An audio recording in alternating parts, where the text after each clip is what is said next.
আসসালামু আলাইকুম। সম্মানিত সুধীমণ্ডলী, আমার লেখা রাসূল সাল্লাল্লাহু আলাইহি ওয়াসাল্লামের সংক্ষিপ্ত জীবনী, এই বইটা প্রকাশিত হয়েছে আল্লাহর রহমতে। তো এটা সম্পর্কে আমি একটু কথা বলছি। আমার এই বই লেখার আগে অনেক ভাইরাই বলেছেন, হুজুর রাসূল সাল্লাল্লাহু আলাইহি ওয়াসাল্লাম একটা জীবনী আপনি লেখেন।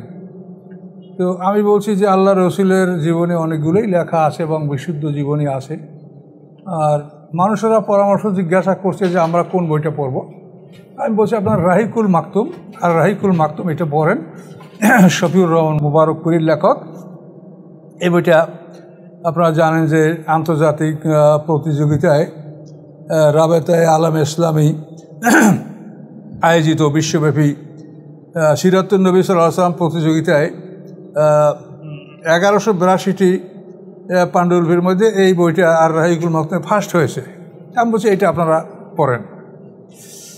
তো এরপরে আমি কেন এই বই লিখলাম, সমস্ত বইগুলোই ভালো, একটা বিষয় আমার কাছে অস্পষ্ট রাখছে, সেটা হলো আল্লাহ রসুলের অর্থনৈতিক দিকটা এইটা কোনো বই ভালো করে স্পষ্ট করেনি।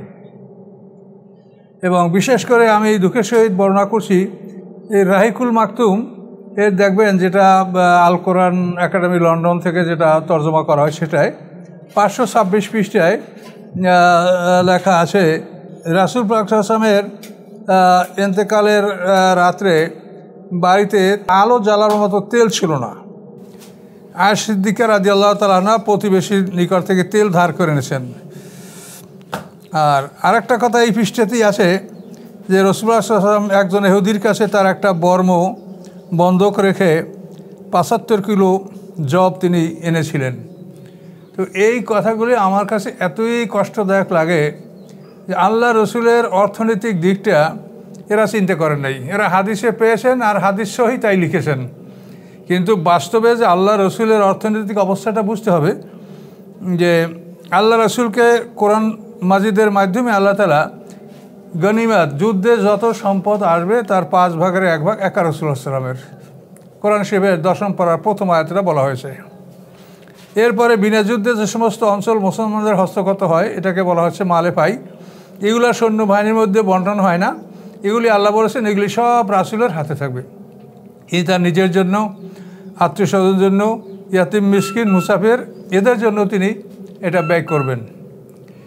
তো এখানে একটু চিন্তা করেই দেখা যায় যে মদিনা শহরের ভিতরেই এবং একটু আশেপাশেই 3 দল ইহুদি ছিল। ইহুদি বনু কায়নুকা এরা শহরেই বসবাস করত। ইহুদি বনু নজির, বনু কোরাইজা এরা দক্ষিণ পূর্ব দিকে এদের বিশাল দুর্গ ছিল। এই সব অঞ্চলগুলি আল্লাহর রসূল এগুলি জয় করেছেন। অর্থাৎ আহজাব যুদ্ধের পরে সমস্ত ইহুদিদেরকে মদিনা থেকে বহিষ্কার করা হয়েছে এবং যাদেরকে আদেশ করেছেন আল্লাহ রসুল তাদেরকে হত্যা করা হয়েছে। তো এখন মদিনা শহরের ভিতরে বাইরে কোনো ইহুদি ছিল না। বদরের যুদ্ধের পরে ইহুদি বনু কায়নুকা বহিষ্কার, তারপর উহুদের যুদ্ধের পরে ইহুদি বনু নজির এরা বহিষ্কার, এরপরে খন্দক যুদ্ধের পরে ইহুদি বনু কোরাইজা তাদের তো পুরুষদেরকে হত্যা করা হয়েছে, নারী এবং শিশুদেরকে বন্দী করা হয়েছিল। তো এভাবে সমস্ত ওই ইহুদিদেরকে শহর থেকে, মদিনা শহর থেকে সব দূরে সিরিয়ায়, খাইবার অঞ্চলে, অন্যান্য অঞ্চলে তাদেরকে নির্বাসন দেওয়া হয়েছিল। তাহলে আল্লাহ রসুল কোন ইহুদির কাছে একটা বর্ম বন্ধক রেখে 75 কেজি গম বা জব তিনি সংগ্রহ করলেন? এটা কি কথা? আল্লাহ রসুলের কি সেবক, খাদেম, খুদ্দাম, আত্মীয় স্বজনের কি অভাব ছিল যে আয়েশা সিদ্দিকা, যিনি সার্বিকভাবে আল্লাহ রসুলের সেবায় নিয়োজিত ছিলেন, তিনি আল্লাহ রসুলকে রেখে পাশের বাড়িতে তেল ধার করতে গেছেন? তেল জ্বালানোর তেল নাই। এই বিষয়গুলো একটু বিবেচনার জন্য আমি আল্লাহ রসুলের জীবনী লিখতে আমি উৎসাহিত হয়েছি যে আল্লাহ রসুলের আসলে অর্থনৈতিক দিকটা এটা কেউ পরিষ্কারভাবে তুলে ধরেন নেই। এই 3টে ইহুদিদের দুর্গ, বনু কায়নুকা, বনু নজির, বনু কুরাইজা, এদের 1/5 আল্লাহ রসুলের। খাইবারে 2টা দুর্গ যুদ্ধ করে জয় করা হয়েছে, কামুস দুর্গ, নাইম দুর্গ। অন্য সব এলাকাটা তাইমা, ফেদাক, ওয়াদিউল কোরা এগুলি সব কিন্তু বিনা যুদ্ধে মালিফাই হিসাবে এগুলি আল্লাহ রসুলের সম্পদ ছিল। আল্লাহ রসুল উমরাতুল কাজার সময় তিনি কোরবানির জন্য 60টি উট সাথে নিয়েছিলেন। বিদায় হজের সময় আল্লাহ রসুল 100 উট কোরবানির জন্য নিয়ে গেছেন এবং 63টা উট আল্লাহ রসুল নিজ হাতে কোরবানি করেছেন। 37টা জবা করেছেন হযরত আলী রাদিয়াল্লাহু তাআলা আনহু। হযরত আলী রাদিয়াল্লাহু তাআলা আনহুকে যখন তিনি হজের জন্য পাঠান আবু বকর সিদ্দিকের পিছনে, তখন তার সাথে তিনি 20টা কোরবানির উট পাঠিয়ে দিয়েছিলেন। কাজে এত সম্পদ যে আল্লাহ রসুলের, কোটি কোটি টাকার সম্পদ তার। ওয়াদিল কোরা, তাইমা, ফাদাক, এগুলো তো বাংলাদেশের মতো একটা প্রদেশ, এত বড় একটা অঞ্চল আল্লাহ রসুলের, এবং এগুলি ছিল খেজুর বাগান, বাগবাগিচা। তো আল্লাহ রসুলের কি সম্পদের অভাব ছিল যে তিনি ইহুদির কাছ থেকে বর্ম বন্ধক রেখে গম সংগ্রহ করলেন, তেল নাই বাড়িতে? এগুলো কীরকম কথা বলেন? এগুলি আল্লাহ রসুলকে অপমান করা।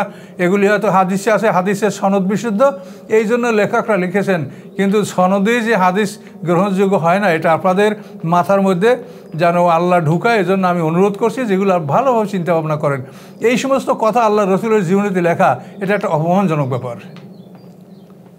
আল্লাহ রসুলের এই বিশাল সম্পত্তি, এটা খোলাফায়ে রাশিদের আমলে এর দ্বারা রাসূলের পরিবার আত্মীয় স্বজনকে ভাতা দেওয়া হতো, এবং এরপরে এগুলি উমর ফারুক রাদিয়াল্লাহু তাআলা আনহুর আমলে মদিনার সম্পদটা হযরত আব্বাস এবং আলী রাদিয়াল্লাহু দায়িত্বে এই সম্পদ ছিল, এবং এই সম্পদগুলি উমাইয়াদের আমলে এই সম্পদগুলি তারা নিজেরা সব দখল করে নিয়েছিল। আবার উমাইয়াদের শাসক ওমর ইবনে আব্দুল আজিজ এই সম্পত্তিগুলি সব আলে ফাতেমায় তিনি ফেরত দিয়েছিলেন। কাজেই আল্লাহ রসুলের জীবনী আছে, তারপরও আমার লেখার কারণ আমি বইটা সংক্ষিপ্ত লিখেছি। অনেক বড় করে কোনো লেখা লিখলে মানুষের পড়তে কষ্ট হয়, মানুষ বিরক্ত হয়। কাজেই আমি বইটা সংক্ষিপ্ত আকারে লিখেছি, কিন্তু এতে মৌলিক বিষয়গুলি আপনি ঘাটতি পাবেন না। ইনশাল্লাহ মৌলিক বিষয়গুলি সবই পরিপূর্ণ আছে। তো যে বিষয়গুলি কম লিখলেও হয় সেগুলি আমি কম লিখেছি। তো তারপর আমি যতখানি সম্ভব চেষ্টা করেছি, আপনারা হয়তো আরও চেষ্টা করবেন। আমার যদি ভুল না হয় তো আমার সামনে আবার কেন মানুষ লিখবে? যারা আগে লিখেছে তাদের যদি ভুল না হয় তো পরবর্তীতে কেন লিখবে? আমাদের এরকম ভুল হচ্ছে এবং আমরা সংশোধন হব, এবং এর মাধ্যমে আমরা আল্লাহ রসুলের সঠিক জীবনীকে জানতে চেষ্টা করব। তো ইনশাল্লাহ আমার এই বই আপনারা গ্রহণ করেন, এবং এর মাধ্যমে আপনারা খুব সহজেই আল্লাহ রসুলের জীবনের মৌলিক বিষয়গুলি আপনারা জানতে পারবেন, এটি আমার আশা। এই আশাবাদ ব্যক্ত করে আমি আমার বক্তব্য শেষ করছি। আসসালামু আলাইকুম রহমতুল্লাহ।